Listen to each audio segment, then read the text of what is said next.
Assalamualaikum warahmatullahi wabarakatuh. Bismillahirrahmanirrahim.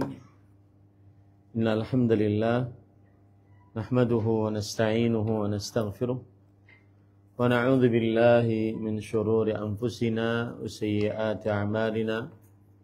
Man yahdihillahu fala mudilla lahu wa man yudlil fala hadiya lahu. Wa ashhadu an la ilaha illallah wahdahu la syarika lah wa ashhadu anna Muhammadan abduhu wa rasuluh. Ya ayyuhalladzina amanu taqullaha haqqa tuqatih wa la tamutunna illa wa antum muslimun. Ya ayyuhan nasu taqu rabbakumul ladzi khalaqakum min nafsin wahidah wa khalaqa minha zawjaha wa batha minhuma رجالا كثيرا ونساء واتقوا الله الذي تساءلون به والأرحام إن الله كان عليكم رقيبا يا أيها الذين آمنوا اتقوا الله وقولوا قولا سديدا يصلح لكم أعمالكم ويغفر لكم ذنوبكم ومن يطع الله ورسوله فقد فاز فوزا عظيما أما بعد فإن أصدق الحديث كتاب الله وأحسن الهدي هدي محمد صلى الله عليه وعلى آله وسلم وشر الأمور محدثاتها وكل محدثة بدعة وكل بدعة ضلالة وكل ضلالة في النار.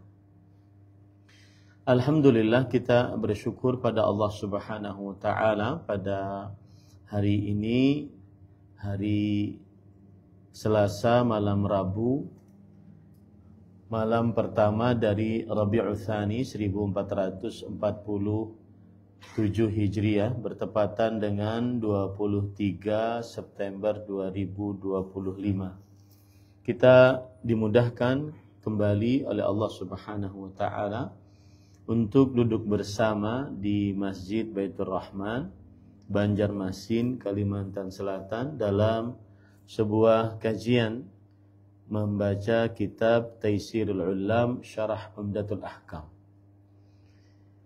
Dan ini adalah pelajaran fikih, belajar fikih melalui hadis-hadis Rasul sallallahu alaihi wa ala alihi wasallam. Salawat dan salam semoga selalu Allah berikan kepada Nabi kita Muhammad sallallahu alaihi wa ala alihi wasallam, pada keluarga beliau, para sahabat, serta orang-orang yang mengikuti beliau sampai hari kiamat kelak. Dengan nama-nama Allah yang husna dan sifat-sifatnya yang ulia, kita berdoa, Allahumma inna nas'aluka ilman nafi'an wa rizqan tayyiban wa amalan mutaqabbala. Allahumma amin.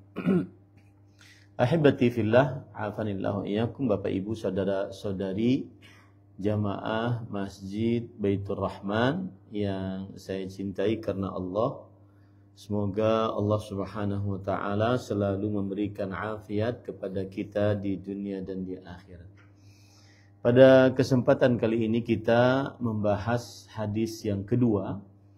Penulis mengatakan al-haditsus tsani an Abi Hurairah radhiyallahu anhu anna an-nabiy sallallahu alaihi wa ala alihi wasallam qala la yaqbalu Allahu salata ahadikum idza ahdatha hatta yatawadda.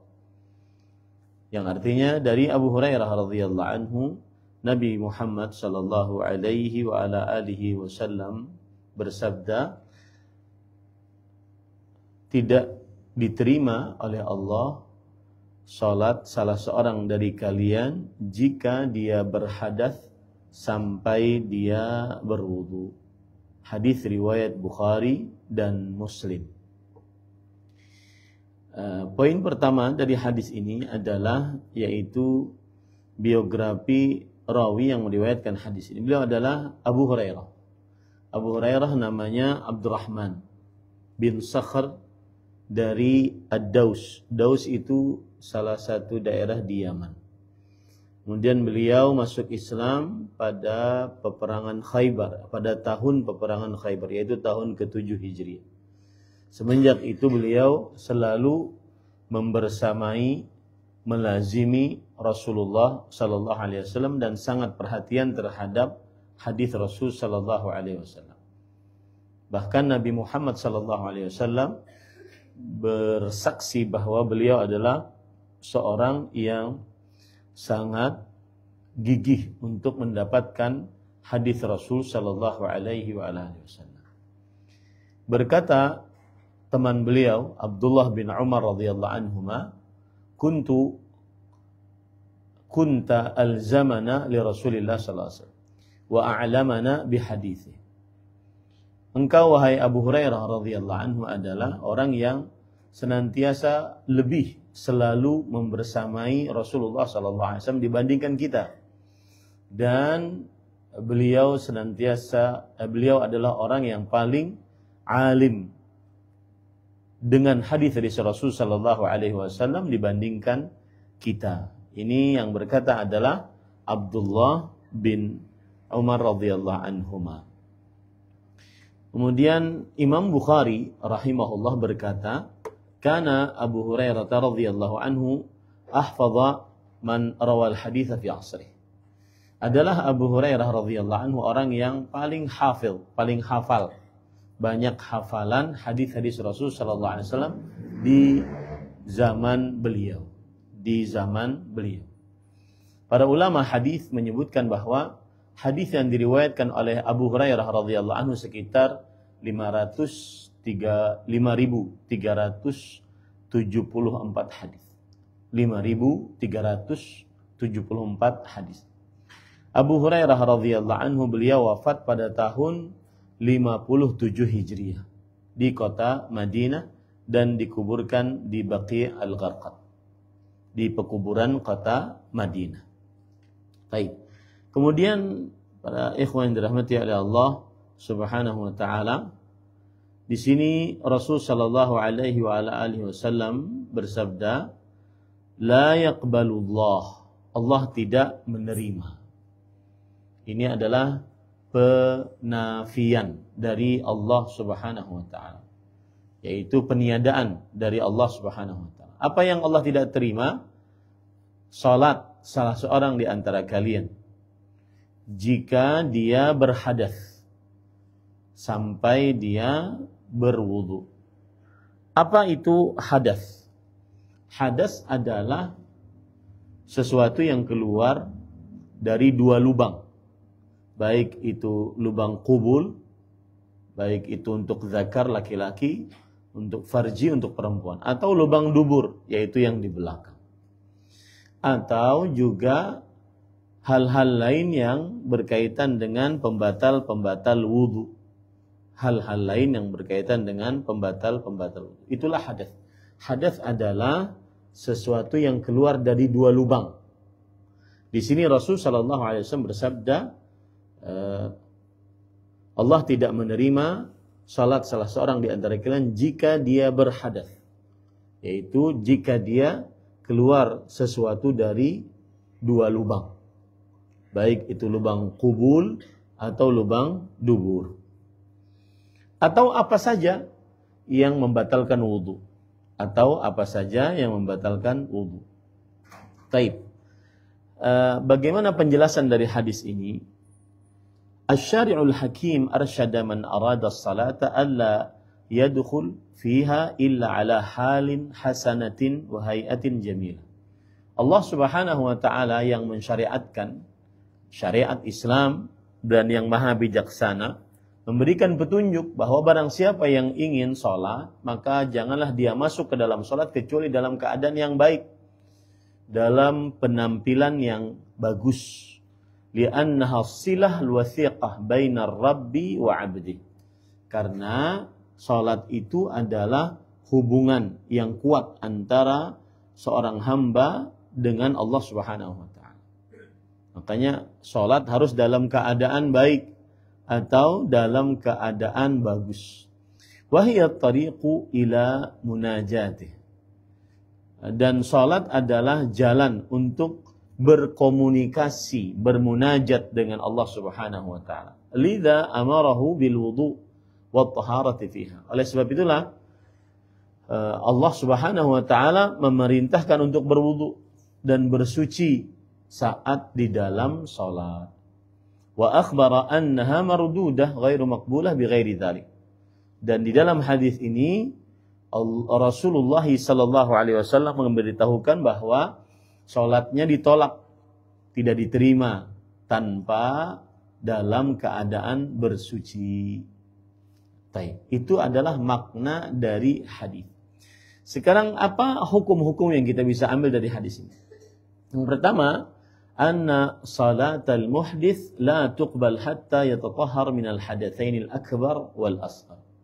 Bahwa salat orang yang berhadas, hadas tadi apa? Sesuatu yang keluar dari dua lubang. Salat orang yang berhadas tidak diterima sampai dia bersuci dari dua hadas. Hadas itu ada yang besar, ada yang kecil. Hadas yang besar seperti junub. Hadas yang kecil, yang besar juga seperti haid.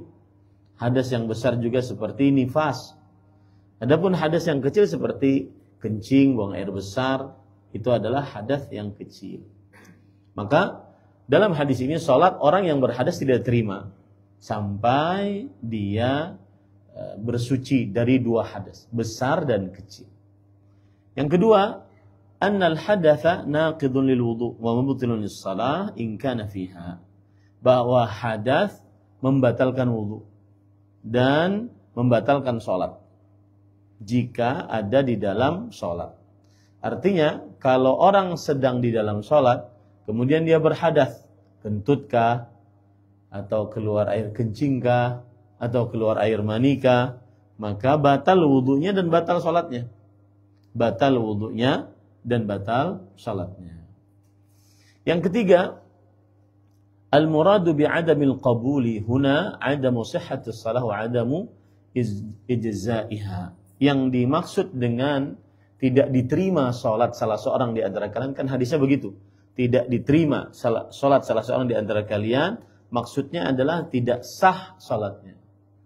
Kalau salat dengan seperti itu tidak gugur kewajiban. Tidak gugur kewajiban. Ya, tidak sah.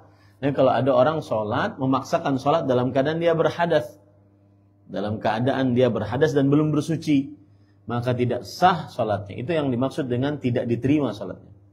Tidak sah dan tidak gugur kewajiban. Berarti masih ada kewajiban baginya. Dia harus berwudu dan dia wajib melaksanakan salat dalam keadaan suci dari hadas. Yang keempat, al-hadits yadullu ala anna at-taharata syartun li sihhatis shalah. Hadis menunjukkan bahwa bersuci syarat sahnya salat. Bersuci syarat sahnya salat. Artinya kalau ada orang salat tanpa bersuci tidak sah salatnya dan tidak gugur kewajiban atasnya. Bersuci di sini berwudu, ataupun kalau seandainya dia hadas besar, dia mandi junub, ya. Seperti dia juga haid, dia juga nifas, dia mandi junub, ya, dia mandi dari haid dan dia mandi dari nifas dan seterusnya. Baik, itu hadis yang kedua. Para ikhwan yang dirahmati oleh Allah Subhanahu wa taala,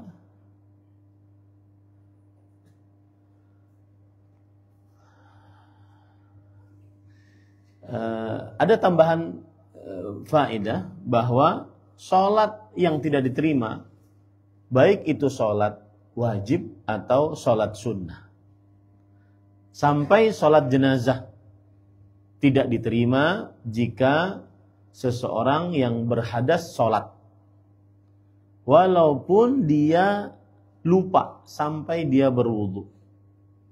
Nah, ini faedah tambahan, yaitu salat yang dimaksud Allah tidak menerima salat salah seorang di antara kalian. Salat yang dimaksud baik ini salat wajib atau salat sunnah. Baik ini salat wajib atau salat sunnah. Bahkan sampai salat jenazah pun harus berwudu. Harus suci dari hadas. Kemudian dan tidak diterima salat salah seorang di antara kalian yang berhadas walaupun dia lupa. Walaupun dia lupa. sampai dia bersuci, berwudu, lalu dia sholat. Baru sah sholatnya. Jadi misalkan maghrib tadi, ada orang masuk ke dalam masjid. Dia menganggap dirinya adalah orang yang bersuci dari hadas. Tapi ternyata dia baru ingat setelah sholat maghrib, atau di tengah-tengah sholat maghrib, baru ingat bahwa Sidin sebelum jam 6 tadi berkantut. Maka pada saat itu batal wudunya dalam keadaan hadas dia. Tapi dia masuk sholat maghrib dalam keadaan lupa kalau belum bersuci. Maka ini tidak sah sholatnya. Dia harus batalkan sholatnya. Kemudian setelah itu dia berwudu, lalu dia sholat maghrib. Nah, ini para ikhwan yang dirahmati oleh Allah Subhanahu wa ta'ala. Kemudian faedah tambahan juga adalah bahwa kalau ada orang yang sengaja sholat dalam keadaan berhadas, sengaja dia sholat dalam keadaan berhadas, maka orang ini dianggap mengolok-ngolok dalam agama Islam. Dan dia melakukan perbuatan yang haram. Sengaja sholat dalam keadaan berhadas. Ini nggak boleh. Ya, sengaja sholat dalam keadaan berhadas. Ini tidak diperbolehkan. Siapa yang sengaja melakukan seperti itu, maka berarti dia seakan-akan mengolok-ngolok syariat Islam. Kemudian pada ikhwan dirahmati oleh Allah Subhanahu wa taala, faedah selanjutnya adalah apabila orang masih dalam keadaan suci, lalu dia ingin sholat yang selanjutnya. Sholat maghrib sudah, dan masih dalam keadaan suci, lalu dia sholat isya. Apakah dia wajib untuk sholat lagi? Jawabannya tidak. Ya, apakah wajib dia untuk wudu lagi? Jawabannya tidak. Apakah dia wajib untuk wudu lagi? Jawabannya tidak. Karena dia masih dalam keadaan suci. Nah, ini faedah ya. Nah, taib. Pada ikhwan yang dirahmati oleh Allah, kita baca hadis yang ketiga. Al-hadits ats-tsalits an Abdullah bin Amr bin Al-'As wa Abi Hurairah wa Aisyah radhiyallahu anhum qalu qala Rasulullah sallallahu alaihi wasallam wailun lil a'qabi minan nar. Yang artinya dari Abdullah bin Amr bin As dan Abu Hurairah dan Aisyah radhiyallahu anhu, berarti tiga sahabat. Abdullah bin Amr bin As, Abu Hurairah dan Aisyah radhiyallahu anhu. Mereka berkata, Rasulullah sallallahu alaihi wa alihi wasallam bersabda, wailun lil a'qabi minan nar. Yang artinya celaka bagi tumit masuk ke dalam neraka Allah Subhanahu wa taala.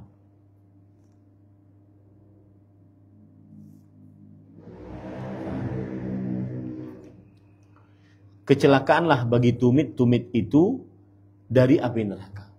Kecelakaanlah bagi tumit-tumit itu dari api nerakanya Allah Subhanahu wa taala. Taib, pada ikhwan yang dirahmati oleh Allah, poin pertama adalah sahabat yang meriwayatkan hadis ini. Di antaranya adalah Abdullah bin Amr bin As radhiyallahu anhu. Beliau Al-Qurashi. Jadi orang Quraisy, orang Mekah berarti. Dan beliau adalah orang yang terkenal dengan ahli ibadah. Banyak ibadahnya. Beliau lah yang berpuasa sunnah. Ya, puasa sunnah Daud. Dan beliau senantiasa menghafal hadis-hadis Rasul sallallahu alaihi wasallam. Tetapi riwayat beliau tidak sebanyak Abu Hurairah radhiyallahu anhu. Kenapa? Karena beliau menyibukkan diri dengan ibadah. Sedangkan Abu Hurairah menyibukkan diri dengan menimba ilmu hadis. Ini menunjukkan bahwa harus ada spesialis. Salah satunya dipilih. Yang menyibukkan diri dengan ahli ibadah, maka dialah menyibukkan diri dengan ibadah. Yang menyibukkan diri dengan ilmu, maka dia menuntut ilmu meskipun dia tidak meninggalkan ibadah. Baik. Kemudian pada ikhwan dirahmati Allah Subhanahu wa taala, Imam Ahmad mengatakan bahwa wafatnya yaitu malam terakhir dari bulan Dzulhijjah, ketika terjadi peperangan antara pasukan Ali bin Abi Thalib radhiyallahu anhu dengan orang-orang Khawarij. Dan beliau wafat pada tahun 63 Hijriah. Abu Hurairah sudah kita lewati tadi. Aisyah sekarang. Aisyah radhiyallahu anha ummul mukminin, ibundanya orang beriman. Zaujatun Nabi SAW fi dunia wal akhirah. Istri Nabi Muhammad SAW di dunia dan di akhirat. Namanya Aisyah. Nasabnya binti Abi Bakar. Binti Abi Bakar. Abu Bakar itu namanya siapa? Ada yang tahu Pak? Abdullah. Ya, Abdullah bin Abi Quhafa. Abdullah bin Uthman. Jadi Abu Bakar itu namanya Abdullah bin Uthman. Ya. Nah, di sini Aisyah radhiyallahu anha berkata, Aisyah binti Abi Bakar, yaitu binti Abdullah bin Uthman, kemudian bin Amir al-Qurashi. Nah, ini juga menunjukkan bahwa Abu Bakar, Aisyah radhiyallahu anha orang Quraisy. Kemudian beliau dilahirkan dalam keadaan bapak ibunya sudah beragama Islam. Berarti dia dilahirkan dalam keadaan Islam. Kenapa? Karena bapak ibu beliau, Abu Bakar As-Siddiq dan Asma radhiyallahu anha sudah masuk Islam. Kemudian Nabi Muhammad sallallahu alaihi wasallam menikahi Aisyah radhiyallahu anha di kota Mekah sepeninggal Khadijah radhiyallahu anha. Kemudian beliau waktu itu berumur 6 tahun saat dinikahi oleh Rasulullah sallallahu alaihi wasallam. Nah, kalau ada orang yang mengatakan Nabi Muhammad SAW suka sama anak kecil atau pedofil orang nyebutnya, bagaimana menjawabnya? Maka jawabannya adalah nikahnya Rasulullah sallallahu alaihi wasallam menikahi Aisyah, dan Aisyah radhiyallahu anha saat itu berumur 6 tahun, tidak ada yang mencela dari musuh-musuh beliau. Ini menunjukkan bahwa hal itu sudah biasa di tengah orang-orang musyrik Quraisy atau orang-orang Arab. Sudah biasa yang seperti itu. Jadi bukan hal yang tercela. Nah. Kemudian itu dinikahi umur 6 tahun. Digauli oleh Rasul sallallahu alaihi wasallam di kota Madinah umur 9 tahun. Dinikahi di kota Mekah, kemudian digauli di kota Madinah. Kenapa digauli di kota Madinah ketika berumur 9 tahun? Karena lebih agak dewasa, lebih agak besar, ya. Dan ini salah satu bantahan. Meskipun Rasul sallallahu alaihi wasallam menikahi anak yang berumur 6 tahun, maka beliau tidak langsung untuk menggaulinya. Tidak langsung untuk menggaulinya, tetapi membiarkan dulu besar-besar sampai kira-kira cukup untuk digauli. Dan para ikhwan dirahmati oleh Allah Subhanahu wa taala, Nabi Muhammad sallallahu alaihi wasallam wafat umur Aisyah radhiyallahu anha 18 tahun. Nabi Muhammad sallallahu alaihi wasallam wafat umur Aisyah 18 tahun.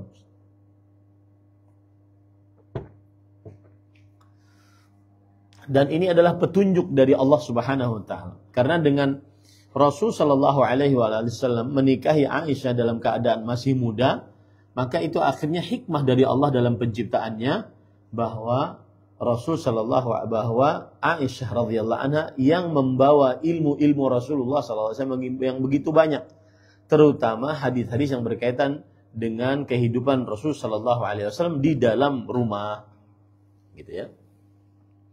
Baik. Kemudian Aisyah radhiyallahu anha adalah wanita yang paling terbaik dari seluruh wanita, sebagaimana dalam hadis yang diriwayatkan oleh Imam Bukhari. Nabi Muhammad sallallahu alaihi wasallam bersabda, "Fadlu Aisyata 'ala an-nisa ka fadli tharidi 'ala sa'ir ta'am." Keistimewaan Aisyah dibandingkan perempuan-perempuan lain sebagaimana keistimewaan makanan tharid. Makanan tharid itu adalah bahasa kita mungkin daging di kuah. Ya, daging di kuah.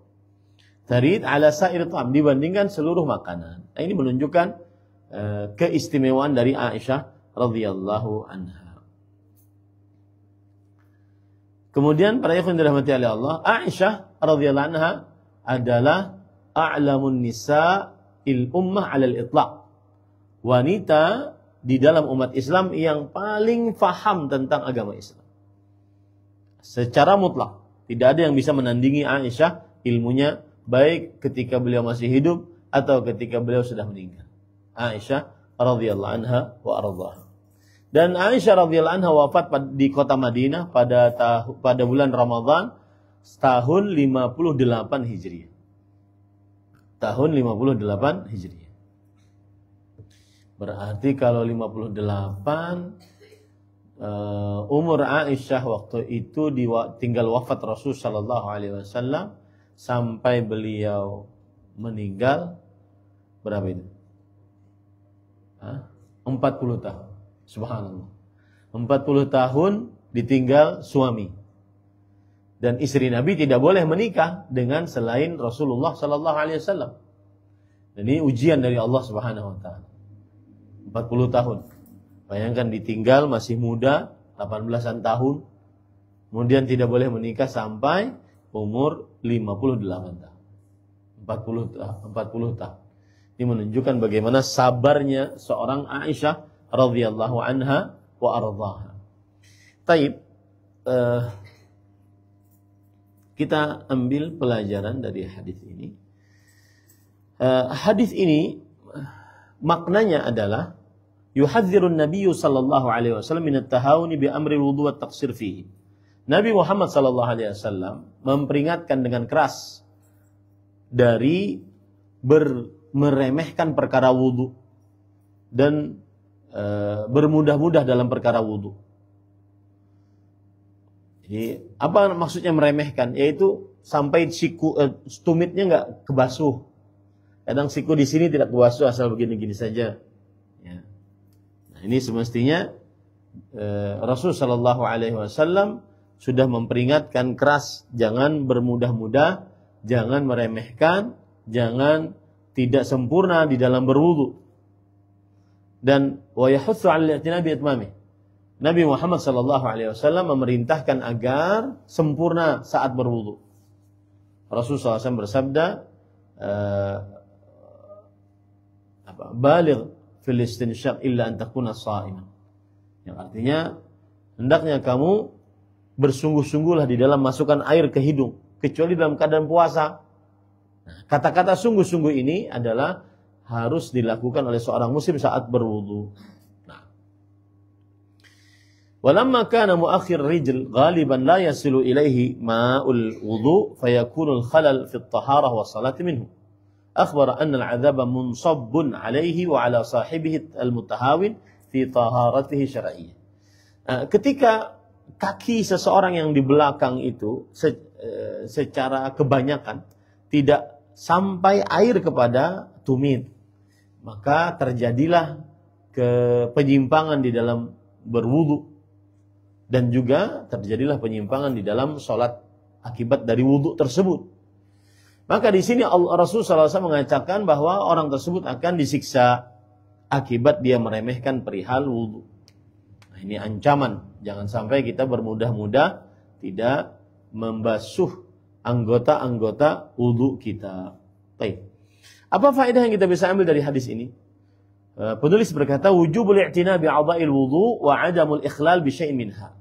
Kewajiban untuk memperhatikan anggota-anggota wudu. Anggota-anggota wudu itu apa saja? Wajah, kemudian tangan dari mulai jari sampai siku, kemudian setelah itu mengusap kepala dan telinga, kemudian setelah itu membasuh telapak kaki sampai apa? Sampai mata kaki. Membasuh telapak kaki sampai mata kaki. Ini para ikhwan yang dirahmati oleh Allah Subhanahu wa ta'ala. Baik, para ikhwah yang dirahmati oleh Allah Subhanahu wa ta'ala. Lanjut.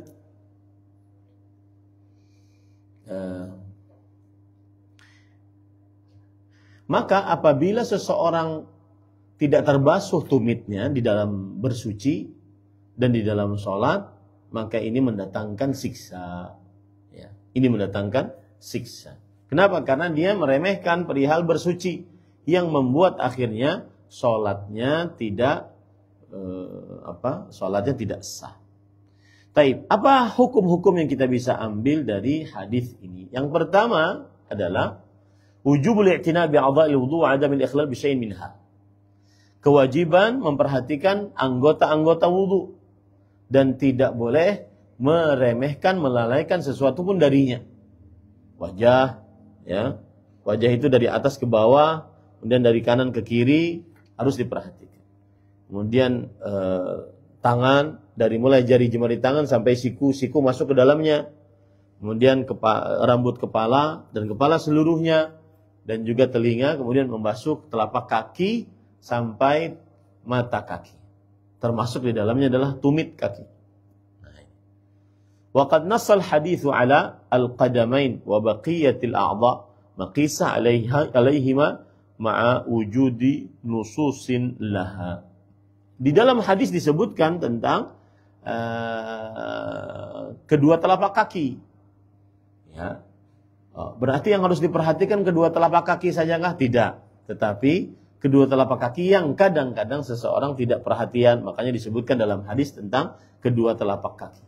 Adapun anggota-anggota tubuh lainnya seperti wajah, membasuh kedua tangan, mengusap kepala dan telinga, maka ini dikiaskan, disamakan dengan membasuh kaki tadi. Nah, itu pelajaran yang pertama, yaitu wajib memperhatikan anggota-anggota wudu dan jangan meremehkan, meninggalkan sesuatu dari anggota-anggota tersebut. Tidak boleh meremehkan sampai akhirnya tidak kena air, sampai akhirnya tidak kena air wudu, tidak boleh. Yang kedua, al-wa'idus syadid lil mukhil fi wudu'ihi. Ancaman keras yang bagi yang meremehkan di dalam wudunya. Ancaman keras bagi yang meremehkan di dalam wudunya. Nah, itu pelajaran pertama. Pelajaran kedua. Pelajaran ketiga, annal wajiba fil rijlaini al-ghuslu fil wudu. Kewajiban di dalam permasalahan dua kaki itu dibasuh saja atau dikenakan air. Karena kan ada orang malas untuk membasuhnya. Ya, asal kena air, gitu, kena air. Ya, dia malas untuk membasuhnya. Maka jawabannya adalah yang wajib dilakukan pada kedua kaki adalah membasuhnya saat berwudu.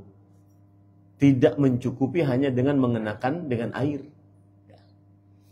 Wa huwa ma tadhafarat alaihi al-adillatu sahih. Nah, inilah yang berdalil dengan dalil yang sahih.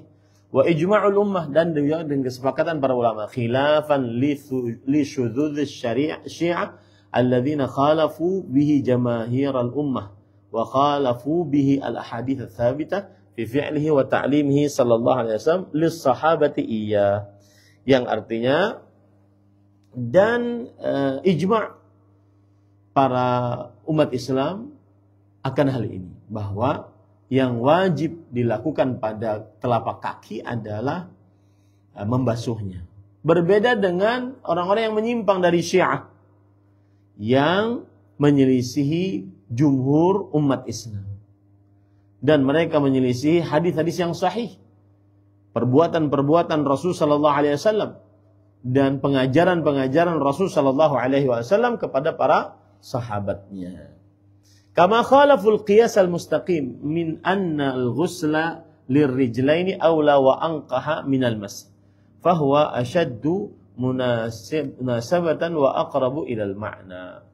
Sebagaimana mereka menyelisihi persamaan yang lurus, bahwa membasuh kedua kaki lebih utama dan lebih bersih daripada hanya sekedar mengusap.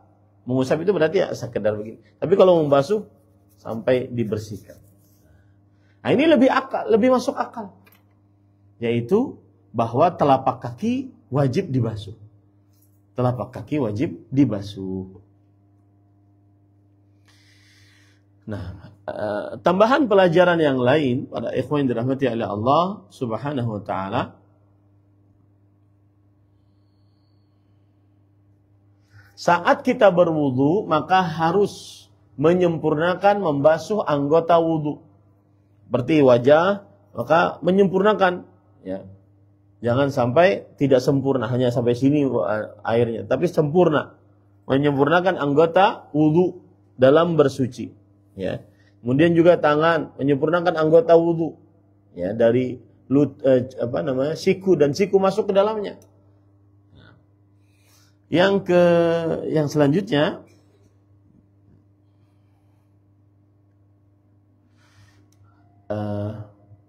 meremehkan dan tidak membasuh dengan baik dan benar saat berwudu termasuk dosa besar.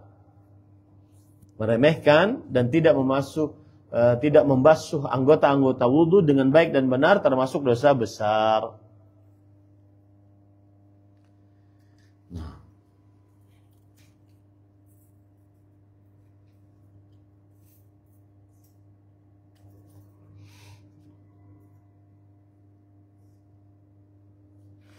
Dan hadis ini ada sebabnya, yaitu bahwa Nabi Muhammad SAW pernah melihat seseorang yang dia ikut sholat tetapi kedua tumitnya belum terkena air, belum terbasuh.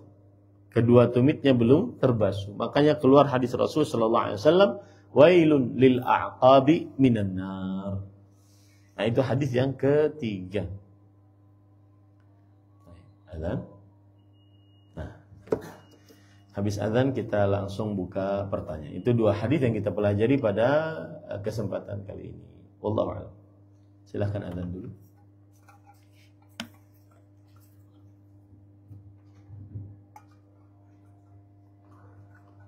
Allahu akbar, Allahu akbar. Allah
Itu yang bisa disampaikan pada kesempatan kali ini, dan jika ada yang ingin ditanyakan dipersilahkan.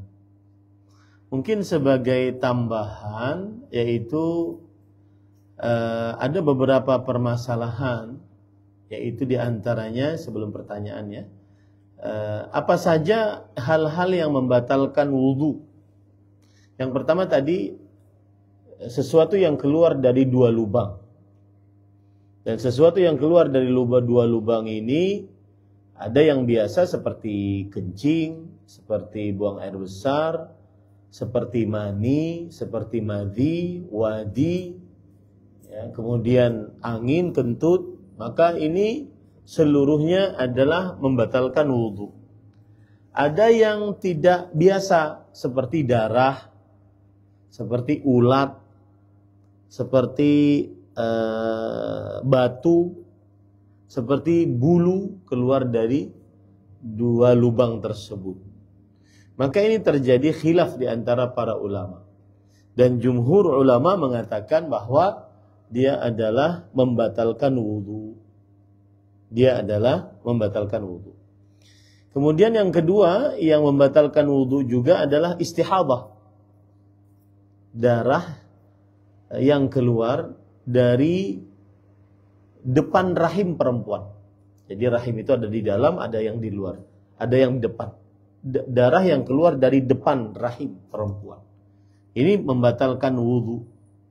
Ya, karena Rasul sallallahu alaihi wasallam beliau memerintahkan Ummu Habibah binti Jahsh yang mana beliau sering istihadah, keluar darah, bukan darah haid, keluar darah. Kemudian beliau mengatakan tawadda'i likulli shalah, tawadda'i likulli shalah. Kemudian pembatal wudhu yang ketiga yaitu tidur yang menghilangkan kesadaran. Maka pendapat yang lebih kuat bahwa ini adalah membatalkan wudhu, ya, tidur yang menghilangkan kesadaran.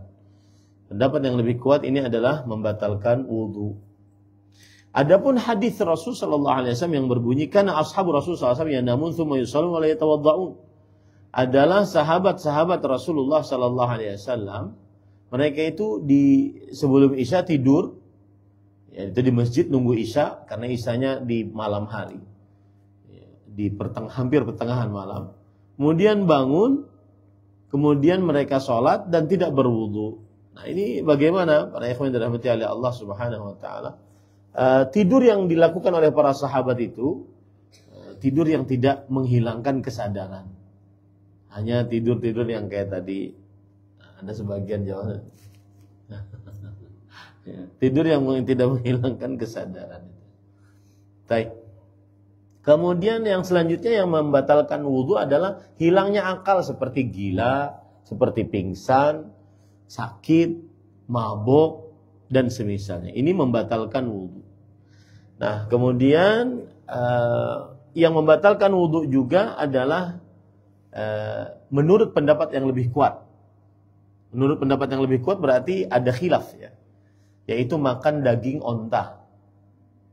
Ini membatalkan wudhu. Menurut pendapat yang lebih kuat.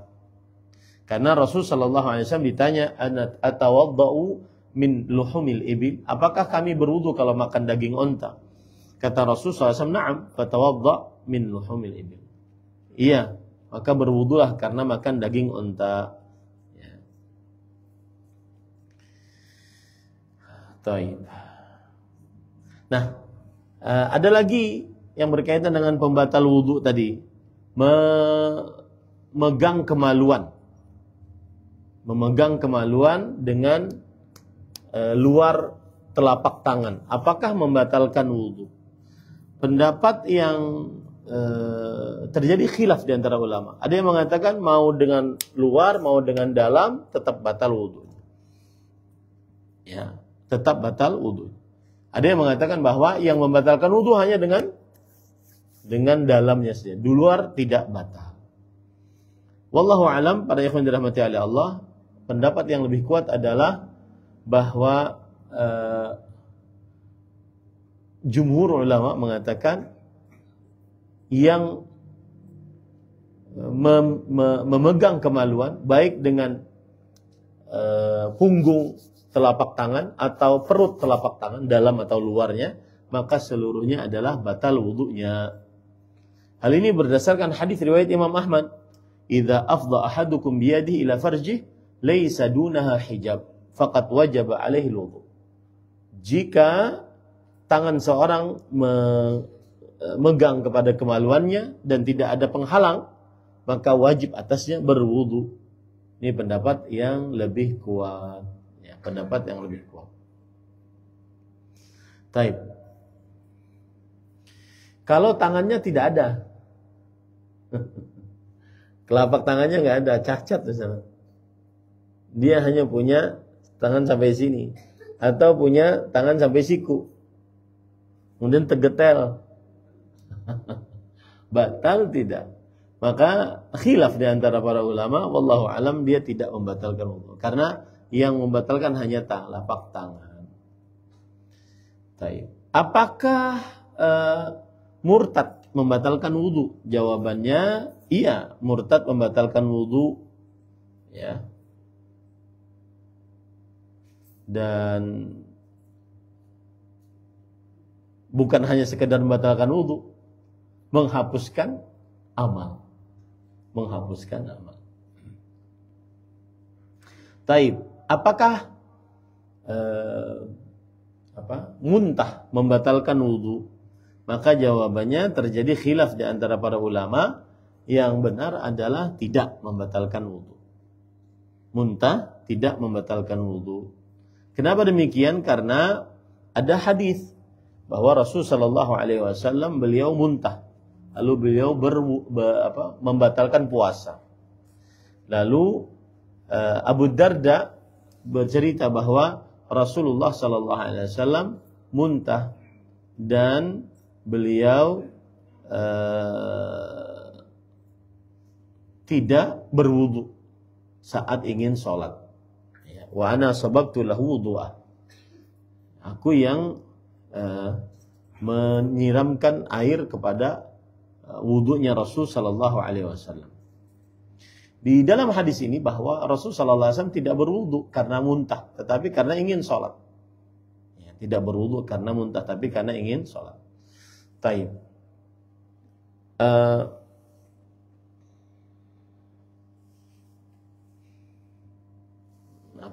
Hidung keluar mimisan. Apakah membatalkan wudu atau tidak? Maka jawabannya terjadi khilaf di antara para ulama, dan pendapat yang lebih kuat adalah tidak batal. Karena tidak ada dalil yang kuat yang menunjukkan bahwa mimisan, keluar darah dari hidung membatalkan wudu. Nah, ini beberapa permasalahan dari hadis yang kedua tadi, ya. Dari hadis yang kedua tadi. Taib.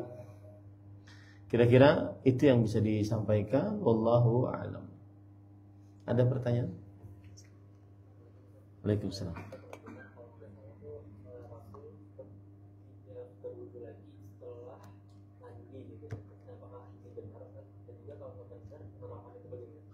Ya. Bismillah, walhamdulillah. Apakah Rasul sallallahu alaihi wasallam setelah mandi junub, baik karena junub ataupun ya karena junub ya tentunya, apakah beliau berwudu lagi? Jawabannya adalah Nabi Muhammad SAW tata cara mandinya sebelum beliau berwudu, maka beliau membasuh kedua telapak tangan. Dan sebelum membasuh kedua telapak tangan, beliau membasuh kemaluan dulu. Baru setelah itu membasuh kedua telapak tangan, baru berwudu dengan wudu sempurna. Wudu sempurna di sini ada dua riwayat. Ada yang mengatakan bahwa beliau wudu sampai membasuh kaki juga. Ada yang mengatakan beliau berwudu dan kakinya nanti diakhirkan. Baru setelah itu beliau mandi, yaitu dengan cara membasahi kepala, kemudian setelah itu membasahi bagian kanan tubuh, kemudian bagian kiri tubuh, lalu mengguyur seluruhnya. Selesai mandinya. Lalu setelah itu, di akhir sebelum keluar, kalau tadi belum membasuh kaki, maka basuh kaki. Baru setelah itu keluar. Nah, apakah beliau tidak berwudu setelahnya? Tidak. Lalu kita bagaimana? Maka jawabannya innamal a'malu binniyat. Amalan tergantung niatnya. Kalau seandainya saat mandi tersebut dia berniat untuk menghilangkan hadas besar dan kecil, maka cukup dengan mandi saja hilang hadas besar dan kecil. Habis mandi bisa langsung sholat. Nah, kalau seandainya dia tidak meniatkan, artinya dia meniatkan hanya hadas besar saja, hadas kecilnya tidak, maka habis mandi dia berwudu. Wallahu a'lam. Jadi caranya tadi, wudunya tadi di situ, di dalam sebelum mandi. Itu sudah mencukupi. Ustaz, sebelum pas mandi kan kita megang-megang kemaluan, maka jawabannya itu tidak mengapa. Ya. Nah, dia setelah selesai mandi baru dia membasuh kakinya. Iya. Dan sebelumnya tata cara mandi Rasulullah SAW adalah berwudu. Allah.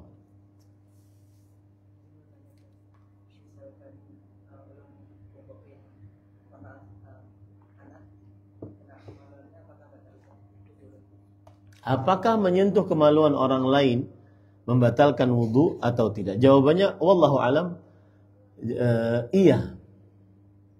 Karena di sini Rasul sallallahu alaihi wasallam bersabda, wa afdha, tadi hadisnya berbunyi begitu.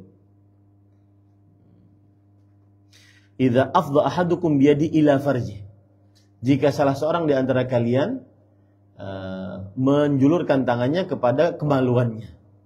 Kemaluannya di sini kemaluan dirinya. Apakah kemaluan orang lain membatalkan juga? Iya, karena yang dimaksudkan adalah kemaluan. Kemaluan, bukan kemaluan kepemilikannya saja, tapi kemaluan orang lain juga demikian. Wallahu a'lam.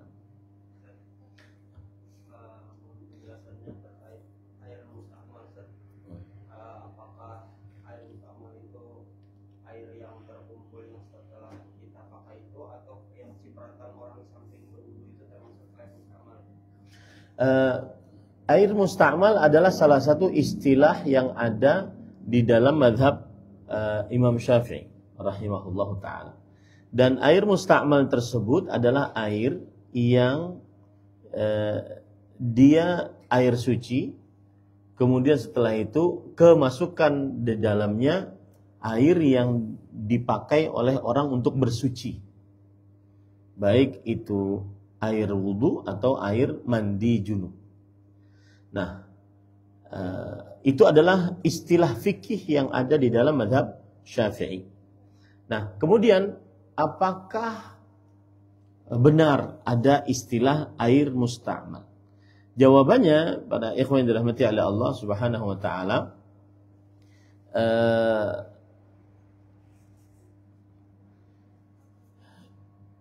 pendapat yang lebih kuat bahwa air musta'mal tidak ada di dalam bahasa hadis Rasul sallallahu alaihi wa ala alihi wasallam. Air musta'mal tidak ada di dalam bahasa hadis Rasul sallallahu alaihi wasallam. Dan pendapat yang lebih kuat, air musta'mal untuk mengangkat hadas, baik untuk berwudu atau untuk mandi, ini suci dan mensucikan. Air musta'mal untuk mengangkat hadas, baik untuk wudu atau mandi, ini suci dan mensucikan. Dan inilah pendapat mazhab Maliki, sebagian dari mazhab Syafi'i, dan sebagian dari ulama salaf, dan juga salah satu riwayat dari pendapat Imam Ahmad.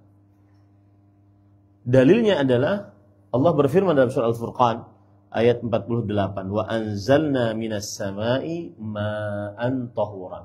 Dan kami turunkan Al-Quran kami turunkan dari langit air yang suci. Allah juga berfirman dalam surah Al-Anfal ayat 11, wa yunazzilu 'alaikum minas sama'i ma'an liyutahhirakum bih. Dan Allah menurunkan atas kalian dari langit air agar kalian bersuci dengannya. Nah, ketika Allah berfirman tahuran, kami menurunkan dari langit air yang suci, ini mengkonsekuensikan bolehnya bersuci dengan air tersebut sekali, dua kali, sekali, dua kali. Karena ada kata-kata tahuran. Tahuran yang artinya adalah melakukan berulang-ulang, seperti syakuran, yaitu orang yang bersyukur berulang-ulang. Ini menunjukkan bahwa boleh bersuci dengan air tersebut walaupun sudah musta'mal. Musta'mal adalah al-ma' al-mutaqatir 'anil a'dha fi wudu'in aw ghusl. Air yang masuk akibat wudu atau mandi. Air masuk akibat kita berwudu, kemudian airnya tersebut masuk ke dalam air yang lain. Maka itu dianggap sebagai air musta'mal. Tetapi wallahu a'lam, sebagaimana saya sebutkan tadi, bahwa air musta'mal di dalam mengangkat hadas dari dalam wudu ataupun bersuci lainnya seperti mandi, maka dia suci dan mensucikan. Ini pendapat yang kita lebih condong kepadanya. Dan juga berdasarkan hadis riwayat Imam Abu Daud, Nabi Muhammad SAW bersabda, Innal ma'a tahur la yunajjihu syai'. Sesungguhnya air itu suci, tidak ada yang menajiskannya sesuatu apapun. Berdasarkan keumuman hadis ini, maka air itu suci, tidak ada sesuatu pun yang menajiskannya. Dan tidak dikecualikan dengan hal tersebut kecuali yang merubah warnanya, merubah rasanya, dan merubah baunya. Ya. Hadis yang lain juga, hadis riwayat Imam Abu Daud dari Abdullah bin Abbas radhiyallahu anhu. Rasul sallallahu alaihi wasallam bersabda, "Innal ma'a la yajnub." Air itu tidak junub. Artinya walaupun orang junub mandi, kemudian air yang dia pakai tadi kecipratan kepada bejana yang ada airnya, maka airnya tidak junub, orang yang junub. Ya. Nah, ini menunjukkan bahwa air tidak berpindah hukumnya menjadi dia musta'mal, kemudian tidak bisa dipakai bersuci. Tetapi kalau antum tadi nanya, apa itu air musta'mal? Air musta'mal adalah semua air yang bekas wudhu kita, bekas dari mandi kita, keciprat ke dalam bejana air. Maka air tersebut disebut musta'mal. Air tersebut disebut musta'mal. Tetapi apakah itu boleh digunakan untuk bersuci? Maka sudah saya jawab tadi, pendapat yang lebih kuat adalah bahwa diperbolehkan untuk bersuci. Nah. Ada lagi? Ada.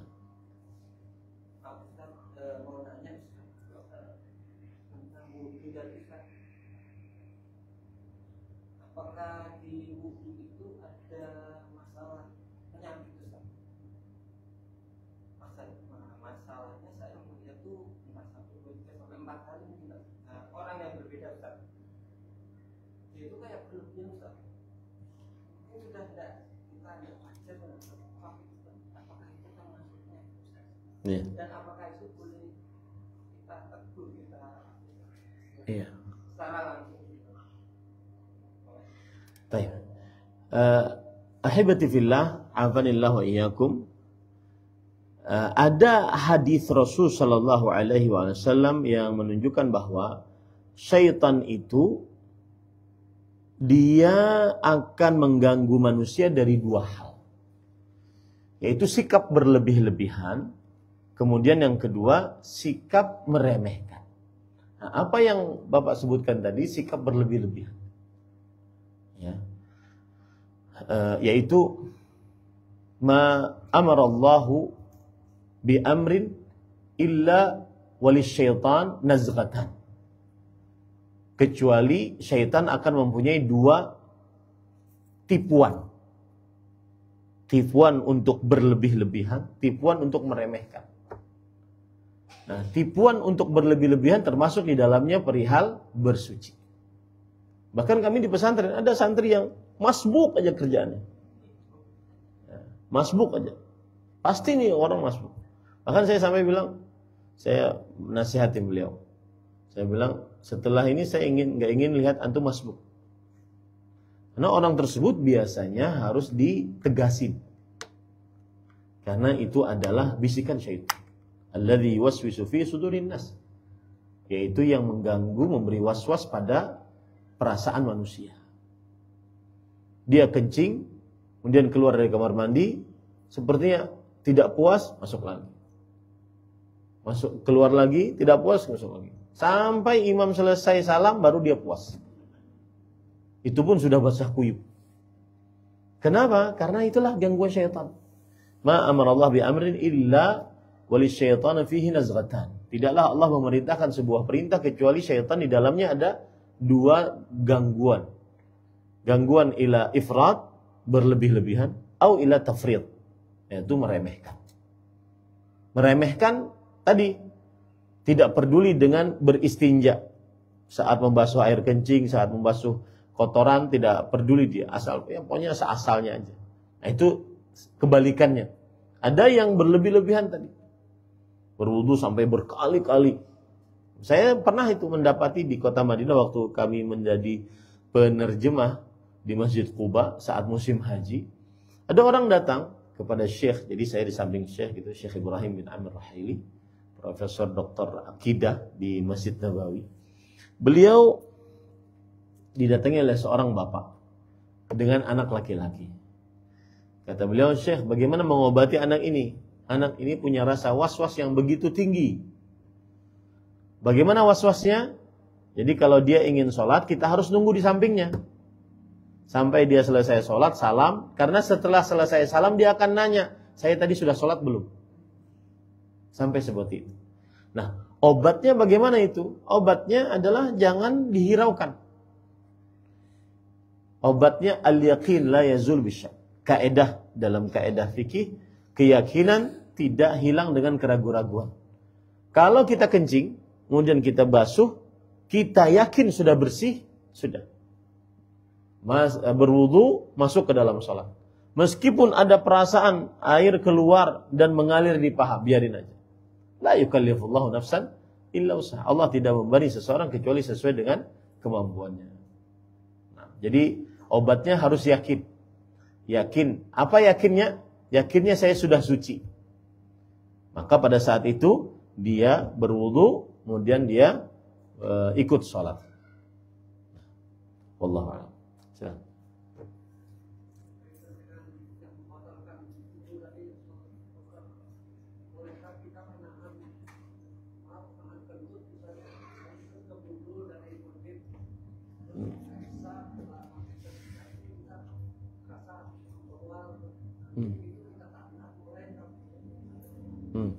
Bismillah, walhamdulillah, wassalatu wassalamu ala rasulillah wa ala alihi wa ashabihi wa man wala, amma ba'd.